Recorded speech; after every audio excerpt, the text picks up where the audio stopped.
24 চাই থকা প্ৰত্যেকগৰাকী দৰ্শকক স্বাগতম জনাই আৰম্ভ কৰিব লৈছোঁ এক বিশেষ প্ৰতিবেদন। হয়, মই বৰ্তমান উপস্থিত আছোঁ মাৰ্ঘেৰিটা সমজিলা ইনথেম পঞ্চায়তৰ অন্তৰ্গত উলুপ গাঁৱত। আৰু আজি ইয়াত উপস্থিত হোৱা এক বিশেষ কাৰণ আছে। পোনপ্ৰথমে মই মোৰ নিজৰ সতীৰ্থক সমগ্ৰ পৰিৱেশটো দেখাবলৈ চেষ্টা কৰিছোঁ। মই বৰ্তমান উপস্থিত আছোঁ উলুপ গাঁৱৰ চেংৰণ অৰ্থাৎ টাই আহোমসকলৰ পূজাস্থলী। আৰু ইয়াত অহা এক বিশেষ কাৰণ আছে। মোৰ সতীৰ্থক সমগ্ৰ পৰিৱেশটো দেখাবলৈ চেষ্টা কৰিবলৈ অনুৰোধ জনাম। এয়াই হৈছে চেংৰণ, আৰু ইয়াত পোনে পোনে আমি ভিতৰলৈ যাবলৈ চেষ্টা কৰিম, যিহেতু আজি ইয়াত উপস্থিত হোৱা এক বিশেষ কাৰণ। ক'ব লাগিব এছিয়াৰ মহাদেশৰ ভিতৰত সৰ্ববৃহৎ যিটো ঢোল, যিটো টাই ভাষাত কং বুলি কোৱা হয়। আৰু মোৰ সতীৰ্থক মোৰ পিছফালে যি এই ঢোলটো আছে, মোৰ সতীৰ্থক দেখাবলৈ অনুৰোধ জনাইছোঁ। এইটোৱে হৈছে সেই ঢোলটো অৰ্থাৎ কং। আৰু এই কংটোৰ এক মহত্ব আছে, আৰু যিহেতু এক বৃহৎ এটা ঢোল। আৰু মোৰ লগত বৰ্তমান উপস্থিত আছে এজন স্থানীয় ব্যক্তি।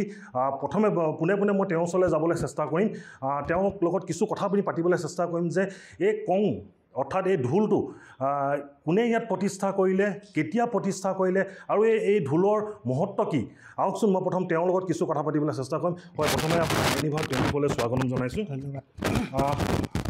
পোনপ্ৰথমে আপোনাক সুধিব বিচাৰিছোঁ যে এই কংটো অৰ্থাৎ এই ঢোলটো কেতিয়া কোনে ইয়াত প্ৰতিষ্ঠা কৰা হৈছিল? এই ঢোলটো 1999 চনত doctor Nagen Hazarika assistant DC আছিল তেখেত। আমাৰ মৌলুং হয়, জ্যেষ্ঠ এজন মৌলুং।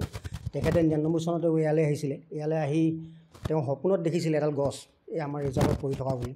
তেওঁ আমাৰ গাঁৱৰ ৰাইজক লগত লৈ গৈ ৰিজাৰ্ভৰ পৰা এই গছডাল উঘালি পৰি আছিলে, আৰু ইয়াৰ এটুকুৰা কাটি আনি মানে দুটা হাতে টানি আনিছিলে। টানি আনি পুৰা 99 চনটো গোটেই বছৰটো মানে এই ঢোলটো ফুলনি মাৰিলে। মাজত অলপ ধুন্দা আছিল। ফুলৰ পাছত 2001 চনত এই ঢোলটো শুভ উদ্বোধন কৰিলে 5 মাৰ্চত। আৰু এই 5 মাৰ্চত শুভ উদ্বোধন কৰি ইয়াক পূজা পাতল কৰি মানে চেংকং হিচাপে তেওঁ ইয়াত ৰাখিবলৈ দিলে। আৰু এইটো চেংকং বুলি এইকাৰণে কয় দেওঢোল। আমি যেতিয়া লেণ্ডনে খুংলাই মধ্যলৈ পৃথিৱীলৈ আহিছিল, তেতিয়া এটা ঢোল দি পঠাইছিল। তেওঁ কৈছিলে যে এইটো তোমালোকৰ বিপদৰ সময়তো বজাই মোক বাৰ্তা দিবা, আৰু খুব আনন্দৰ সময়তো বজাই বাৰ্তা দিবা।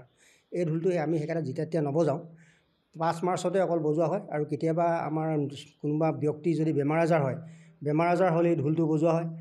লেণ্ডনলৈ বাৰ্তা দিয়া হয় আৰোগ্য হ'বৰ কাৰণে। আৰু কেতিয়াবা আমি খুব আনন্দ মুহূৰ্তত কেতিয়াবা এই ঢোলটো বজোৱাওঁ।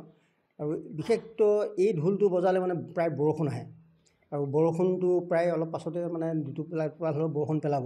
গতিকে ইয়াত যেতিয়া বজোৱা নহয়। আৰু আমি এটা দৃঢ় বিশ্বাস আছে, 2001 চনৰ পৰা যেতিয়াৰ পৰা আমাৰ ঢোলটো ইয়াত প্ৰতিষ্ঠা কৰা হ'ল, প্ৰতি মাৰ্চ মাহৰ 5 মাৰ্চত আমি প্ৰতি বছৰে ইয়াত জন্ম দিৱস পালন কৰোঁ, লেণ্ডনলৈ পূজা আগবঢ়াওঁ। আৰু তেতিয়াৰ পৰা 2001 চনৰ পৰা আমাৰ গাঁওখন এটা বিশেষভাৱে প্ৰাকৃতিকভাৱে সুৰক্ষিত। এই প্ৰবল ধুমুহা, ডাঙৰ শিলাবৃষ্টি আদিৰ পৰা আমি খুব মুক্ত আছোঁ। প্ৰায় 1 কিলোমিটাৰ আঁতৰত ডাঠ শিলাবৃষ্টি হয়। আমাৰ ইয়াত তেনেধৰণে নহয়, কমকৈ পাতলাকৈ হয়, আৰু ডাঙৰ তেনেকৈ বতাহ ধুমুহা নহয়। আজিলৈকে 2001 চনৰ পৰা আগত মানে বহুত ঘৰ দুৱাৰ কিবাকিবি ভাগি গৈছিলে। এতিয়া তেনেধৰণৰ ধুমুহা হোৱা নাই। আৰু আমি সেইকাৰণে এইটো খুব সুৰক্ষাৰে ৰাখোঁ, আৰু মানে খুব সন্মানেৰে ৰাখোঁ। ইয়াৰ ভিতৰত আৰু এটা প্ৰশ্ন সুধিব বিচাৰিছোঁ কি, ইয়াত এষাৰ কথা বিশ্বাস মানে সকলোৱে কৰে যে এই ঢোলটো এই কং যেতিয়া বজায় তেতিয়া বৰষুণ আহে। প্ৰকৃততে কথাটো কিমান দূৰ সঁচা? এইটো চিৰন্তন সত্য বুলিয়ে ক'ব লাগিব। আমি যেতিয়া বজাওঁ মানে যেতিয়া বজোৱা হয় সেইদিনটোৰ ভিতৰত মানে অলপ পাছতে বৰষুণ এটা আহে ঢোল বজোৱাৰ পাছত। হয়, আপোনাক ধন্যবাদ জনাইছোঁ।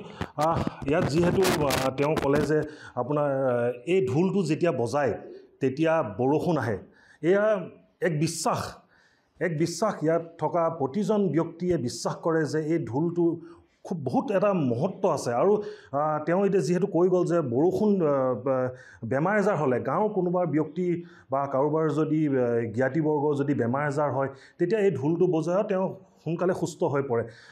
যিহেতু এই ঢোলটো 5 মাৰ্চত যিহেতু ইয়াত প্ৰতিষ্ঠা কৰা হৈছিল, আৰু প্ৰতি বছৰে দেখিবলৈ পোৱা গৈছে যে 5 মাৰ্চ তাৰিখৰ দিনটোত ইয়াত উল্লাস মালৰে ইয়াত আয়োজন কৰা হয় প্ৰতিষ্ঠা দিৱস। এই ঢোলটোৰ প্ৰতিষ্ঠা দিৱস হয়, আৰু এই ঢোলটোৰ লগতে ইয়াত বামফি পূজা কৰা হয়, আৰু বিভিন্ন ধৰণৰ ইয়াত পূজা অৰ্চনা কৰা হয়। মোৰ সতীৰ্থক আকৌবাৰ দেখাবলৈ মই অনুৰোধ কৰিছোঁ যে এইটোৱে হৈছে সেই এছিয়াৰ মহাদেশৰ ভিতৰত সৰ্ববৃহৎ ঢোল, যিটো ঢোল বৰ্তমান আমাৰ মাৰ্ঘেৰিটাৰ সমজিলা ইনথেম পঞ্চায়তৰ অন্তৰ্গত এই উলুপ গাঁৱত ইয়াত প্ৰতিষ্ঠা কৰা হৈছে যিহেতু অহা বছৰ অৰ্থাৎ 2026 চনত 5 মাৰ্চৰ দিনাখন ইয়াত ৰূপালী জয়ন্তী ইয়াত অনুষ্ঠিত কৰা হ'ব 3 দিনীয়াকৈ কৰা হ'ব যিহেতু ইয়াত এক ডাঙৰ অনুষ্ঠান এটা ইয়াত পতা হ'ব আৰু এই ক'ব লাগিব এই ঢোলটো চাবলৈ অসমৰ বিভিন্ন প্ৰান্তৰ ব্যক্তি বিভিন্ন প্ৰান্তৰ টাইসমূহসকলৰ যি জ্ঞাতিবৰ্গ আছে তেওঁলোক আহি ইয়াত উপস্থিত হয় ইয়াত পূজা অৰ্চনা কৰে ইয়াত এই ঢোলটো চাবলৈ আহে বিশেষকৈ এই ঢোলটো চাবলৈ